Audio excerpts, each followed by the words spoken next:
You're welcome back now. At least 7 people were killed and many others injured when a gas station exploded exactly a year ago at the Atomic Junction here in Accra. Following the deadly explosion, Cabinet directed immediate investigations and also came up with 9 safety protocols to be followed by all gas stations. The National Petroleum Authority is now saying they are yet to receive the report from the fire service to guide their next line of action. We'll soon be engaging the fire service to understand exactly what is accounting for the delay. Joining us on Skype shortly will be Nana Yao Akwada. He is the Executive Director of the Bureau of Public Safety. But before we begin that conversation, my colleague Maxwell Agbagba went back to the area and spoke with some survivors. About 4 months getting to 6 months, they were not doing any business here because this whole place was cordoned off. But today, they are able to do business here as they are continuing with the commercial activities that used to characterize this place. I have one, a survivor, somebody who survived the explosion here. He was actually doing business here on that day when the incident happened. I'll be interacting with him to find out from him a year on what life has been like for him. Mufta Musa, you're welcome to join us. So when you say 1 year explosion is here and run 1 year, last year a dear puts in a seawall. Say last year no. Yeah, one more we are gas tank and buy. Gas filling station. Okay. Well, he says they were here a year ago. They were actually here doing business here when they saw 2 bulk road vehicles entering the gas filling station. He said this was around 6:30 p.m. And now, it is a gas and a pie. Ansana, you be Muti say gas na pyro. A DNA course one son and Muti explosion. I'm saying was station animal. Tina gas station so animal. It's a rare pie no. I was station and they didn't buy a pie. Pie now can patch a leakage and I say okay leakage. Muti and Pampa no we and I say Obina catch up. I say leaking a check. And Pampa no namuti and Pampa neti and it was a vapor no and I'm sorry. Okay. Well, he says they first sensed the leakage from the gas filling station. That was when they got the alert that something dangerous was about to happen. Vapor no I'm sorry. I'm saying Johnny. When I'm gonna catch him some Johnny. Oh man, no be more gas filling station one man. Okay. See no more TTM. And so now so you be Okay. He says the owners of the gas filling station actually came out and started screaming, telling them to actually move away from this place because there was a leakage from one of the bulk road vehicles coming to discharge the gas here. Well, he says, it was difficult getting help from people, but at the end of the day, it was a taxi driver who managed to take him, to the hospital. But I want you to have a clearer view of what happened to him, the injuries that he sustained. So these are all injuries from the gas explosion that happened here. He was a driver here at this place. They got the alert, but he came back to move his car. Just when he moved the second car, then the explosion happened. And these are the injuries that he sustained. But Sena wadam fufuo no omo fra gas man ni ade. Again asasa on. My body now as son on say gas in the me santi. Mother to me doing gas man. Tina mo friend me gas man. Nti asai bibi won ho ana. Asai bibi won there. Say me say na me body net here. Nti we na abasa na chama me body na asesa. Nti ka me nya mo bi o metim da bo me there. Makoye surgery there fine me no problem. No person go surgery ya. And I just say, I'm free baby. Okay, so I was asking him what has changed about his life after the gas explosion, and he's telling me that the burns that he sustained, and right now he's talking about getting some surgery to correct this. He says his friends now actually call him gas man. after the explosion happened, and then he actually survived it. But now they call him gas man at the atomic lorry station. And you will see a Mwebia and Free Baby Amba. I don't TV for by interviews. TV stations out of Bamba interviews still a Mwebia. My betray and some sounds. Not most Fonso Abaha. I'm about to Mudi, and Moabena, Modiamamo. More than Maya. Most of the Dinka more than 1 year crying until they are called Sabano Magia. One person come on my Sabano Magia. So the idea could be some said, Dientina, Munya, Scabia, and Moebi and Phoebe. It's a mending a train can be sir, and beside Sam, baby, or one of my dear child. Could be said, when I happy and then on by more and more than boy they are found. Okay. Well, he says after the incident, he spoke to a lot of media houses. They actually spoke to a lot of media houses, but it looks like no help is coming from anywhere. Not even the National Disaster Management Organization has actually come in to help them. He said they came here to write their names, but they've not received any compensation so far.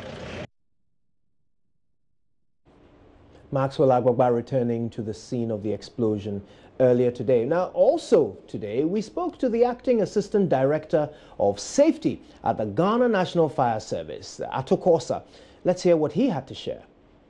All right, let me come to you, Mr. Atokosa. Cabinet came out with some 9 pointers after this event. One of them was that the safety protocols within the entire value chain were supposed to be reviewed, and that was supposed to be done in conjunction with the NPA and other stakeholders in the industry. Has that been done, and what have you been able to come up with in terms of review? We have, after the directive, a committee sat, multi-sectorial committee sat, and first thing we did is to review the siting of these gas filling stations and plants. And those that are vis-a-vis closer to or sited in a highly density area, we quickly close them down. And those that are the strategic areas, we maintain them. Apart from that, we also looked at the engineering aspect of the plant to ensure that the engineerings are very intact. You know that there's this beautiful policy government has also rolled out that has to do with cylinder recirculation, where committees, 3 committees are formed, that's subcommittees, looking at the pricing, looking at HSSE, that is health, safety and security matters. And we have come up with the regulatory framework, and it is ongoing. Apart from that, there had been a lot of meetings involving the OMCs, and we have been meeting with the managers and the workers of the filling stations and pump attendants and all that. Let me ask you, Mr. Atokosa, have we closed down any gas filling stations or any fuel stations as a result of this review that you did and the fact that some didn't meet the standards you required? Yeah, at the initial stage, those that, when it happened, those that were sited at highly density areas, 2 or 3 were closed down, but look, it's in a process. What we are doing is that we have classified the gas filling into category high, medium, and low risk. All right, and we are going to tie it with this recirculation model thing. Okay. Now, which hasn't yet started, a year on. Yeah, that is it, a year on, and we are a bit late behind time, and God will, we'll get there. And what is going to happen is that the medium and high risk and the low are going to be assigned a role when those things roll out. So there are measures that's coming up to ensuring that these things will be the thing of the past. Right now, as part of the recommendations, a proposal to introduce the cylinder recirculation model that would have seen cylinder owners leaving their empty cylinders at the gas stations and going home is yet to start 1 year after the explosion. Now, there are a few other recommendations that are yet to be implemented. So I ask, 1 year on, what has been done to address the needless deaths we recorded through these fires? We're able to speak now to Nana Yao Akwada. He is with the Bureau of Public Safety. He joins us on the line now. Mr. Akwada, thank you so much for your time. It's been a year. What are we waiting for before we start making people safe once more? Well, let me say very good afternoon to viewers. I think that we as a people must constantly be at the heels of the governors. I mean, the people we have given the mandate to take decisions to keep us safe. A year on, one wouldn't say that regulators have actually gone to bed, because we are aware of some series of meetings that has gone on. But we think that to the extent that these 9 points, I almost call them 9 lessons, 9 points were designed by government himself.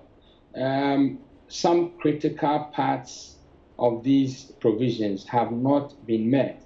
And to that extent, we are still very, very apprehensive that there is disaster lurking to strike.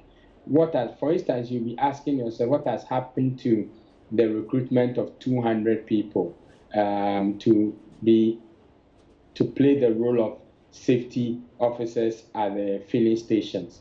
We have not heard anything about it.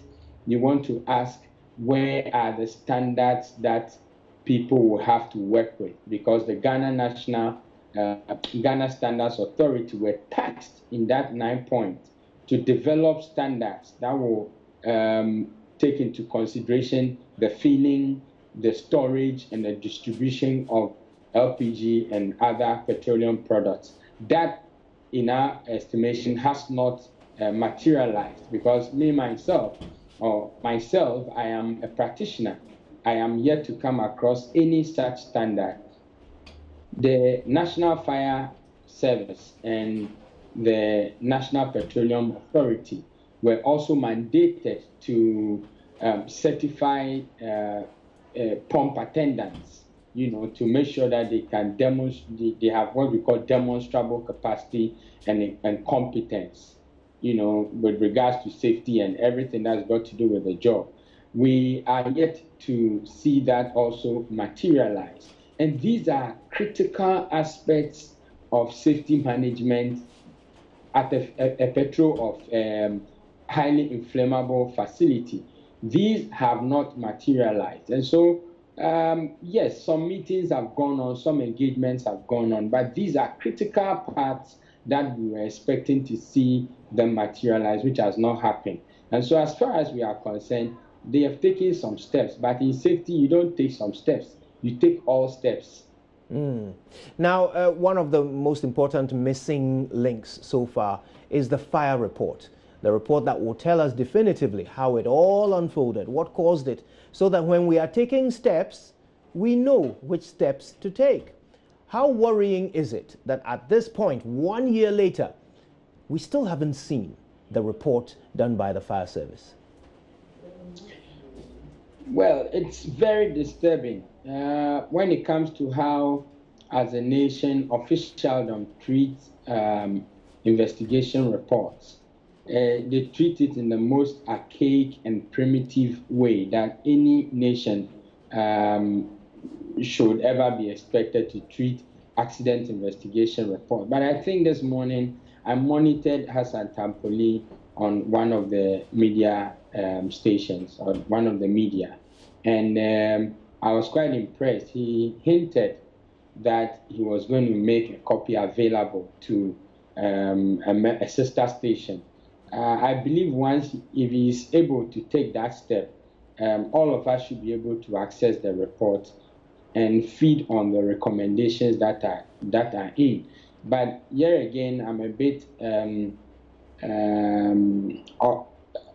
pessimistic, because the report was, the committee was set up by a ministry, and so the report will be lodged at the ministry. So if they deny Hassan Tampoli access to that report, then all of us cannot have it. Or if they give it to him on condition that he cannot make this report available to the public, then we stop right there in our tracks and we come back to ground zero again. But as far as investigation reports are concerned, they are a public document and they must be made public. Well, I've got to say thank you to you, Mr. Akwada, for your time and, of course, for enlightening us on all the public safety issues relevant to this matter. Let's certainly hope that Mr. Tampuli will be able to share the report with the public, because public safety matters should not be state secrets.